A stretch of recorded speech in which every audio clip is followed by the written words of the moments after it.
Hi guys, this is Travis with Kyle. We are part of Beyond Bipolar blog. For the most part, this is my channel. I run it. I have bipolar disorder. I've had it since 2008 for almost, let's see, so 2008, 12 and a half years. Almost 13 if you want to call it that. But anyways, today we're going to talk about holidays and how they impact mental health. I'm with my brother today because I want to get his perspective. He's seen and experienced and has an opinion and his own experiences on how it relates to my mental health when it comes to holidays. The most difficult holiday is Christmas, and it just passed, but on my own level, I feel like this is one of the best Christmases I ever had.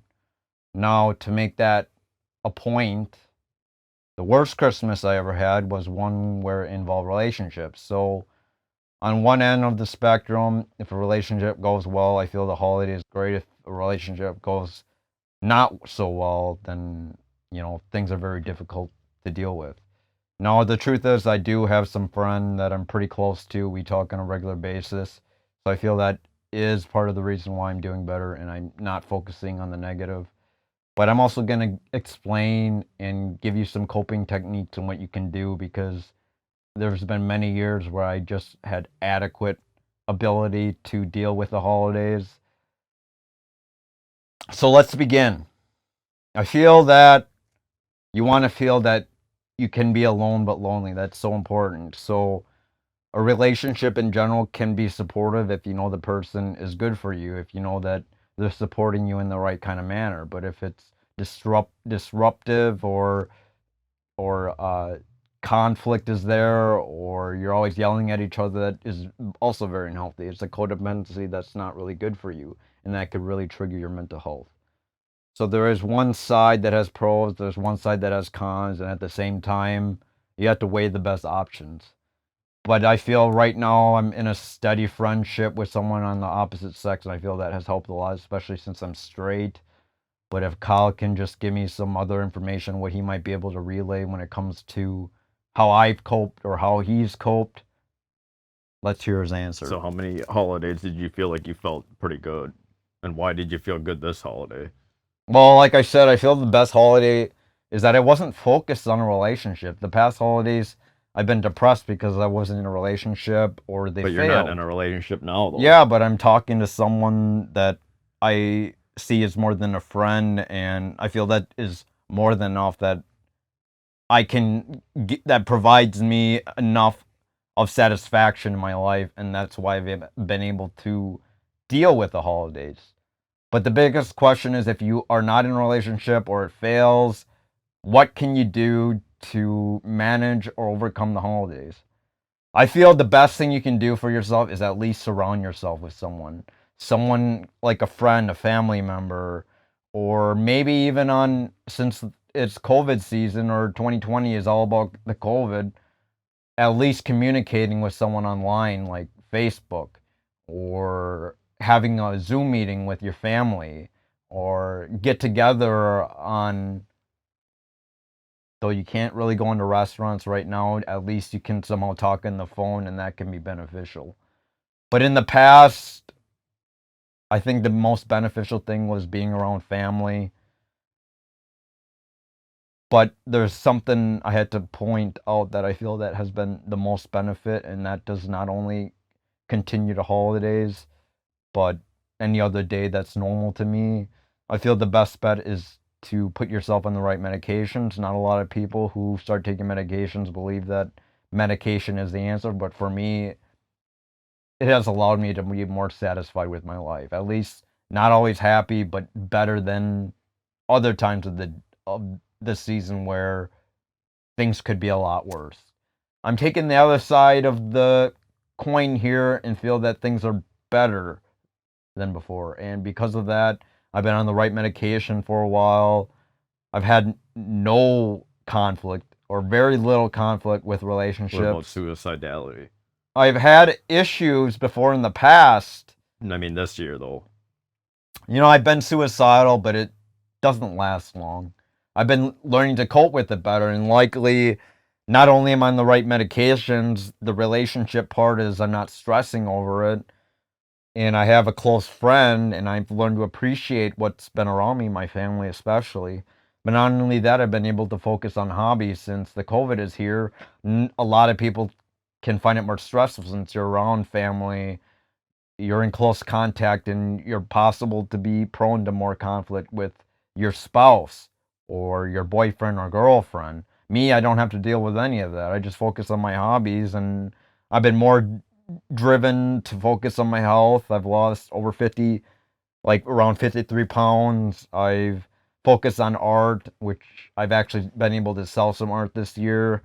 I focused Piano on videos, piano videos, music videos, interviews. interviews, and I focused on piano tuning. So, and computer technology for A plus certification test. So there's a And your lot piano of tuning. and piano tuning. There's a lot of little things I've been able to do to keep my mind busy. And I think the And that best just proves. benefit, the best benefit for yourself is to find something you can focus on that drives you to Goals. get up in the morning, that you feel inspired to do. And it might be several things. If you can focus on one thing, that would be even better because you can get into a momentum that will grow on you, and you keep going at it, and things will continue to get better. See, a lot of people are struggling because they're socially isolated. But the irony is that you would have to say that despite your mental illness and bipolar, you wouldn't say that that's the case. Yeah, it's most likely because I haven't I Even normal people are though struggling, I but lost physical contact with people. I'm still in contact with close people I know. A girl of the opposite sex, my family. I'm in good conditions with both of them. Things are not too stressful on that end. we'll And talk about the other paths because I remember there was one holidays. Holidays used to be really bad. I think is. It even affects me. I'm not bipolar, but I do notice that during the winter times, probably because of the cold and maybe lack of sunlight, is because I my sleep is actually seems to get worse in the winter. I don't know why. I end up staying up later and waking up later. Unfortunately, even with my taking pills, but I wanted to point out that there were some holidays like Thanksgiving at one point. I think 2013 or 12.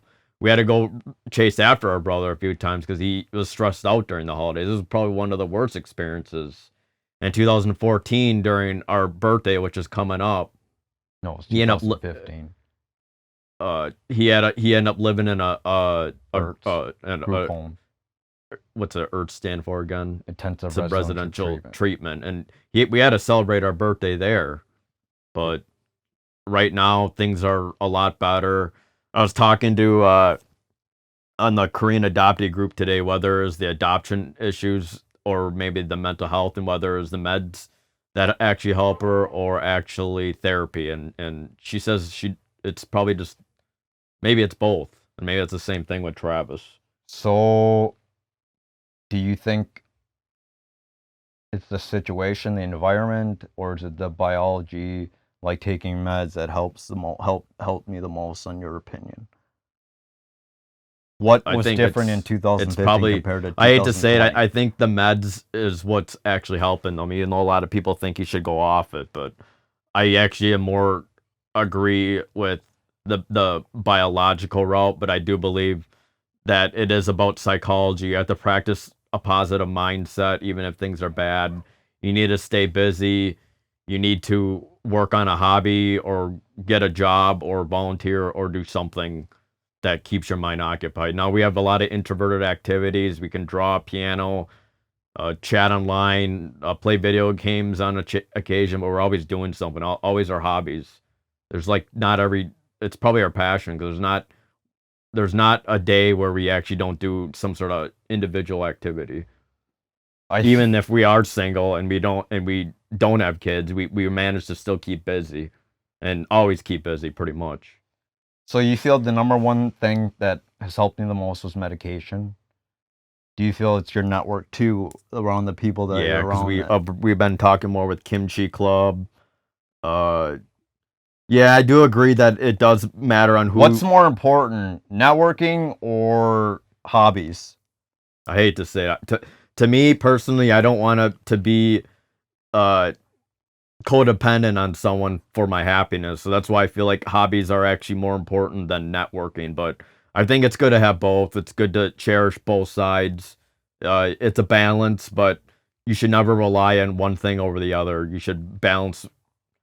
You should be able to hold your own, be happy alone, and if not happy alone, at least be busy and have some sort of purpose or some sort of goal that you would like to achieve, whether that's working on music, art, spending time with your children, or your family, or movies, or anything like that. Now, there's people out there that can just be at peace doing nothing, watching TV all the day, reading a book. But don't you think that actually aggravates? But at the same time, it's not productive. And I feel like in order to have meaning, you got to be able to focus on something. I've actually, I tie this into belief because there was something on NPR that talked about like Santa is a good thing or a bad thing since you're lying to your kids. Well, on a psychological or physical note or a philosophical note, it's actually beneficial because it's inherent culture that gives people a drive to have morals, to Or have faith in something. have network, to believe into something. And And you not may believe not in be nothing. religious, but having that belief gives you that hope that something is better there. And you kind of have to have that drive, that as though you're an innocent little child, because if you don't have that innate drive, then life does seem meaningless. And I will make that video meaningless because you almost feel that nothing drives you. The all physical realm, if you focus on the money, the physical things you have, the material wealth, only your friends that are around you, that it alone is enough. You have to have some emotional connection to why we are here. And if you have that emotional connection to why we are here, that you believe in innate ability, whether it's God or you believe in Santa or you have kids that believe in Santa, it gives you that motivation to feel that as a collective human being, life has some meaning to it. Now, if you take that route of saying Santa isn't real, your kids, you're not protecting them, you're lying to them, you can go that route. But if you say yourself, I'll never get better, it's my biology, I can't get better, you're always focused on this physical thing, but emotionally, how's that going to benefit So you you? do believe your thoughts equal Your health. thoughts will definitely determine your action. And if you're on a negative spiral, you're going to end up in a momentum that's always negative and you continue to go down that. But if you have a stop block like in there, then you have in a moment where you're trying to think positive, things will definitely go a little bit better for you. What do you say for people that are just always negative and don't want to get There's help people then? that are always negative and don't want to get help, but in the end, it's their choice. But if you could somehow be that encouragement to let them know that you're there, to let them know that, hey, you're really talented in this, or you have a skill level in something, encourage them to keep doing that. I never thought I'd be able to make art as for money, but I have this year more than any other year. I have more than I've actually ever tried every year, more than because I've tried. And it's more important to try at something than to give up and think that life is just meaningless and you're lying to yourself if you want to feel bad for no apparent reason. Is it true that life is meaningless or no? If you have the belief system that the spiritual level or emotional level that you believe in something, you have that innate drive, there's human rights. We don't know the physical reason of why humans need rights, but from an emotional level, we feel that humans deserve rights. So you deserve a break from life. You deserve to be happy. You deserve to be satisfied. You deserve to be the best that you can be. And if you have that innate ability, that innate thought process, you're likely going to be less depressed, more stable, be able to draw in more positive situations, family, friends, a relationship. I feel all this would better you in the end if you have the innate positive ability to have the belief system to be a better person. So in a way, even if it's not always about the practicality or intangibility, it's what's actually the unknowns that you have to still that that hope is always possible. That even no matter how dark it is, something good can come from the darkness. If you just focus on the tangible things, like Money. I want to I cut myself so many times. I've been broke so many times. I've been an alcoholic or I've been an addiction so many times. I have no responsibility Mistakes. over myself. I'm just a mistake. These are all tangible things, but if you focus on the intangible, or the unintangible things that do not exist, like in a physical realm, but a more spiritual or emotional realm, you're going to realize that you're going to be a lot better for yourself. And if you want to believe in Santa, or if you want to believe that you have the right to be happy, then go for it. You want to be happy, right? You want to be satisfied. You don't want to go down the route where you're just negative and have this belief you're killing people or killing the innocence of being a child, or you're killing the reason why humans are even here. Because if you're not satisfied, you are going to hate yourself. You are going to hate life. You are going to hate others. You are going to have a hard time dealing with life. You're going to have a hard time doing things. But if you have this purpose that you believe that you have meaning, there are going to be days where you're going to feel down and you feel life is meaningless, but there also, that gives you a greater chance to be more successful, to have positive roles. Because if you are at your darkest time, the lowest point of your life, the only point that you can go now is up. And I feel holidays can be really bad, but the other days that might not be, and you might actually appreciate life a little bit more.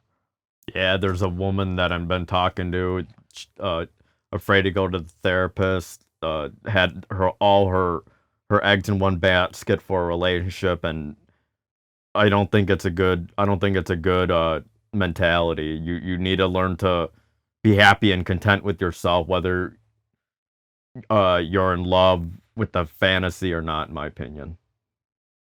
So let's review what I believe in. I feel that the belief in the Strong core beliefs.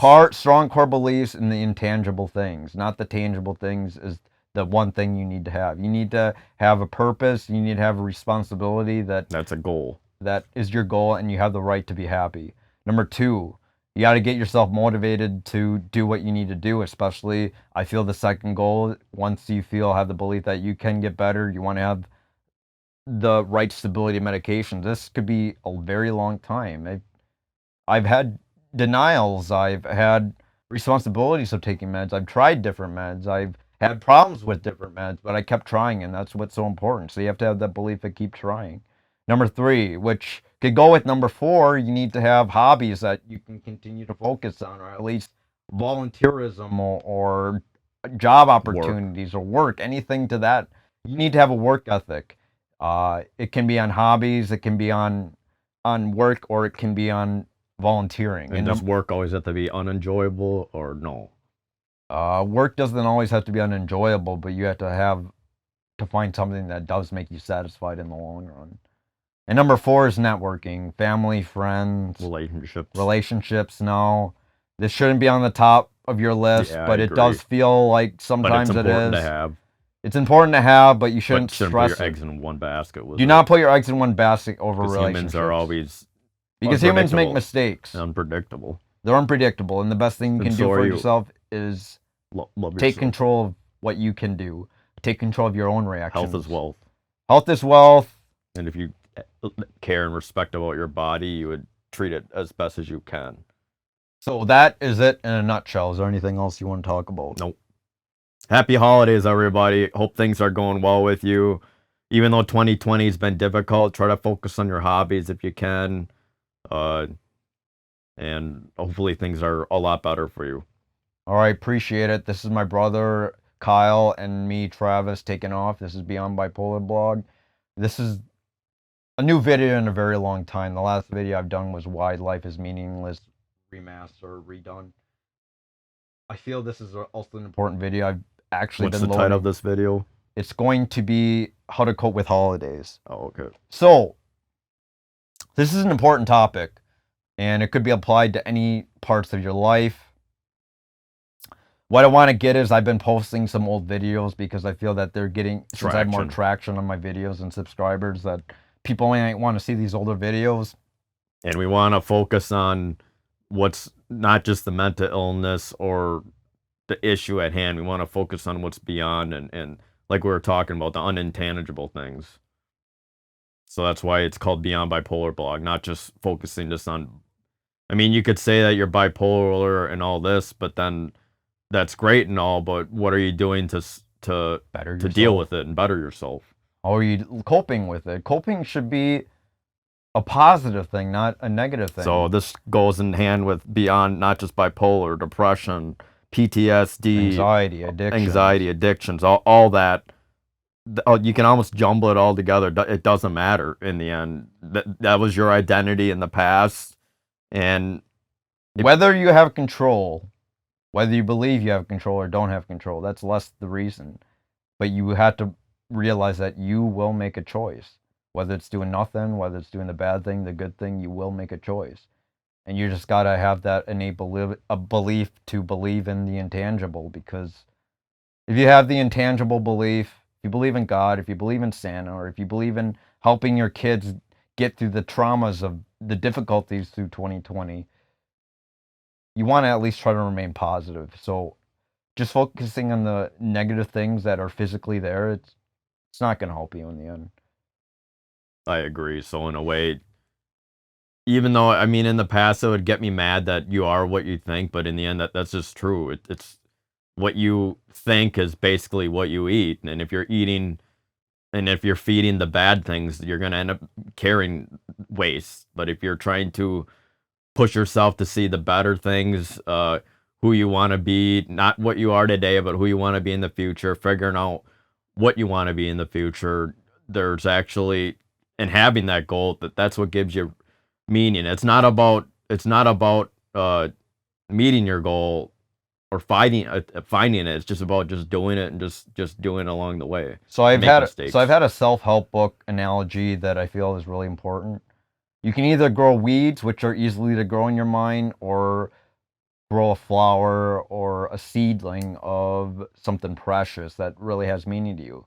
It takes more work, more time, more patience to grow a flower, but it takes less patience, less time to grow weeds. You want to try to pick the weeds, the negative things, and grow on something. And this reminds me of Aesop's fables, where you had a squirrel and maybe it wasn't a duck, but it was some sort of different animal that just liked to play around.